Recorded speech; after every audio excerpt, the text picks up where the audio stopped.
Ja, retten er sat. Der er nogle åbningsstatements. Har forsvar og anklager nogle åbningsstatements?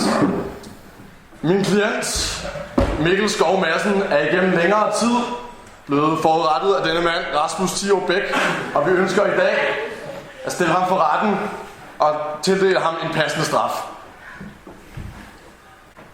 Har forsvar?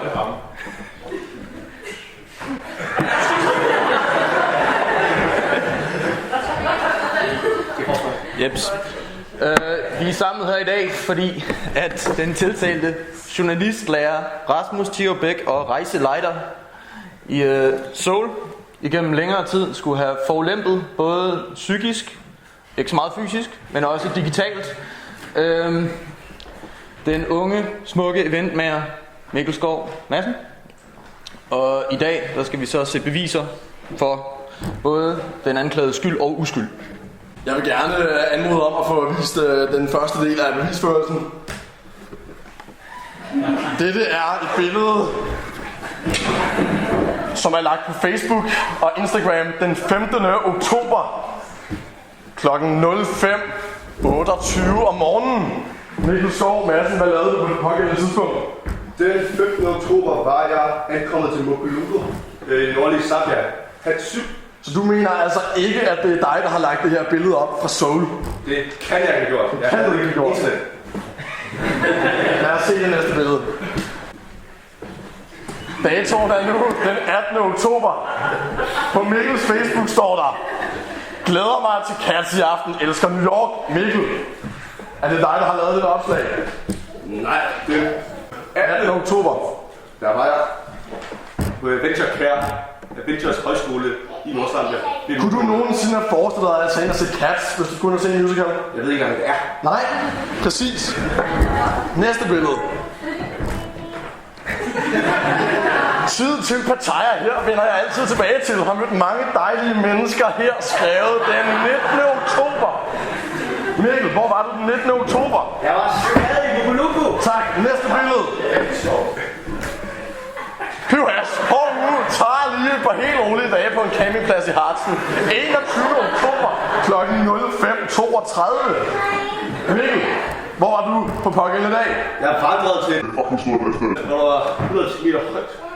Jeg vil gerne lige bede om, at vi har et ordentligt sprog i retten. Ja. Næste billede. Samme dag, blot 5 timer senere, har altid drømt om det. Fuck it, jeg tog afsted, det er for vildt, på Antarktis. Der er langt fra Harzen til Antarktis, der er flere ting, der ikke rigtig stemmer. Der er uler i mosen. Hvem fanden går på Facebook klokken 5:30 om morgenen og skriver, at han er i Harzen? Noget tyder på en tidsforskel. Noget tyder på, at det ikke er Mikkel selv, der har lagt det op. Jeg tror ikke, min klient selv har lagt det her på Facebook. Der er tale om digitalt overgreb.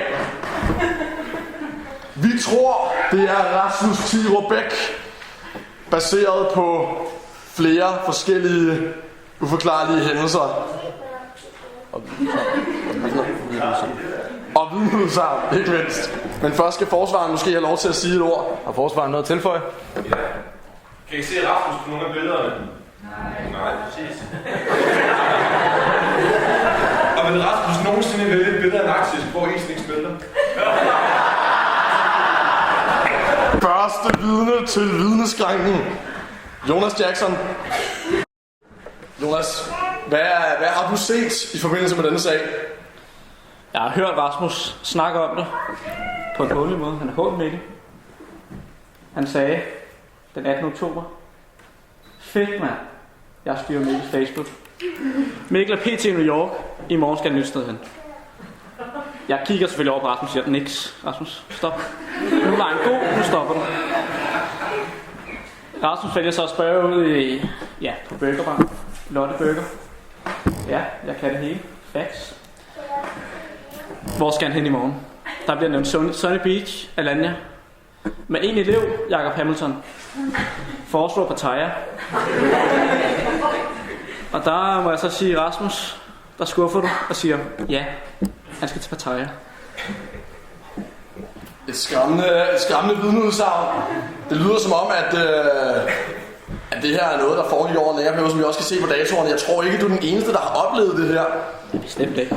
Bestemt ikke. Jeg tror, det er hele journalist- og tilrettelæggergruppen i Seoul. Jeg faktisk ved noget om det her. Ønsker forsvaren at udspørge vidnet? Ja, jeg kan pille det helt fra hinanden med et enkelt billede. Og hvis vi lige går videre i gang.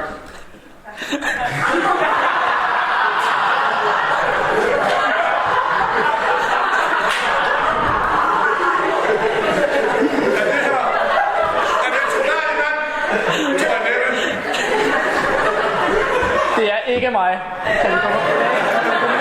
Du har sagt til på Jackson. Den hat.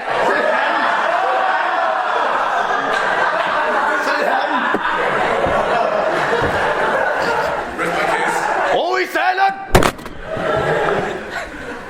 Jeg vil gerne have lov at indkalde vores andet vidne, som indtil nu har ønsket at forblive anonymt. Men han har indvilliget i at afsløre sin identitet, hvis det var påkrævet. Så Øjvind, gerne ankalde dig til vidneskranken. Ja.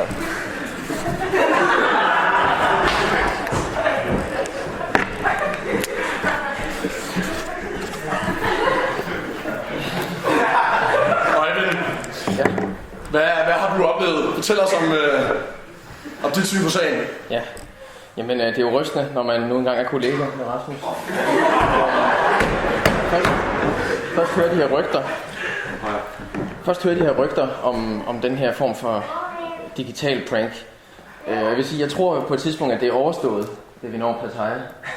Men så kommer der det her billede fra Hartsen. Du må helst ikke tage det op, det kan jeg ikke klare. For jeg tror jo, at Mikkel rigtigt er i Hartsen, for jeg synes, det virker logisk efter en hård tur i Zambia. Og jeg forventer jo postkort, men der kommer ikke nogen postkort. Og så bliver jeg jo bekymret. Og så hiver jeg Rasmus til side og hører på her. Jeg tror, vi har en mistet elev nede i Zambia. Jeg synes, du skal ringe til Torben.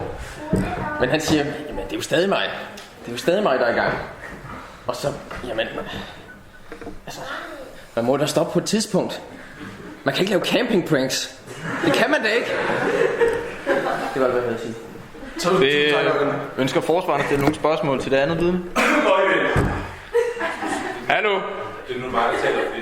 Det er min retssag. Ja. Jeg synes faktisk, det er lidt strengt over. Rasmus, det var bare... Vi har ikke nogen spørgsmål. Nej, Tak, jeg vil gerne have lov til at videreføre bevisførelsen.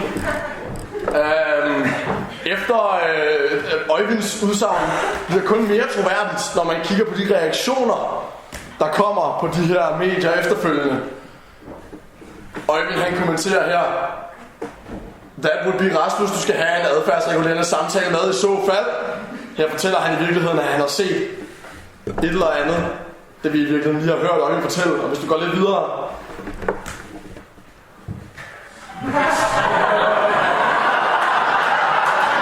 Jeg tror, det taler for sig selv. Pludselig er det som om Rasmus har noget at forsvare. Snitch. Hvor er du dejlig retro, at du henvender dig direkte på væggen. Det gjorde jeg også i 2008. Kalder du det et comeback? PS. Hvad havde været moderne? Skal jeg smadre dig? Se, det er et comeback i unge mand. Og selvfølgelig... Ja. Naturligvis. Vi skal ikke finde noget fra kronvidnets troværdighed. Det var skadelig effekt. Jeg tror ikke, at vi som anklager har mere at skulle sige. I rest my case. Yes. Der vil nu være strafudmåling.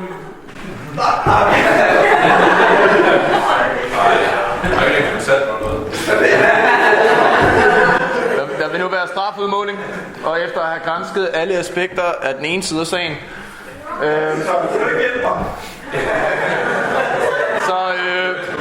ro i salen! Så er vi nået frem til, at Rasmus Thiro Bech, du idømmes en dag iførende klaphat, et billede på Facebook i 24 timer iført pågældende klaphat, Og ikke desto mindre så selvfølgelig i form af dit eget personlige mugshot, som vi nu vil have Nana til at tage op af vores skammens tavle. Har vi en klaphat i lokalet? Nej, øjeblik, vi skal lige vente på klaphatten, kan jeg se. Og op på Jackson. Ja. Der står, der står Rasmus Theo Bæk, Vallekilde Højskole, Hørve PD, 0310 E15. Vi kommer på hans Facebook, så I kan se det der. Ja. Husk at dele. Betyder det her så, at Mikkel gerne vil snakke med mig? Ja. Ja, det er super. Der kommer den. Der kommer den. Det er tages. Okay. Hvor hårdt tid ude på din karriere inden for den mild, der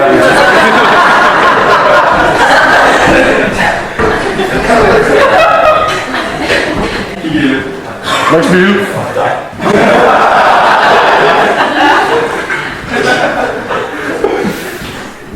Du skal ikke se så fjollet. Og husk nu, du skal køre anker i børnehaven, noget af det der på. Det er godt, ikke?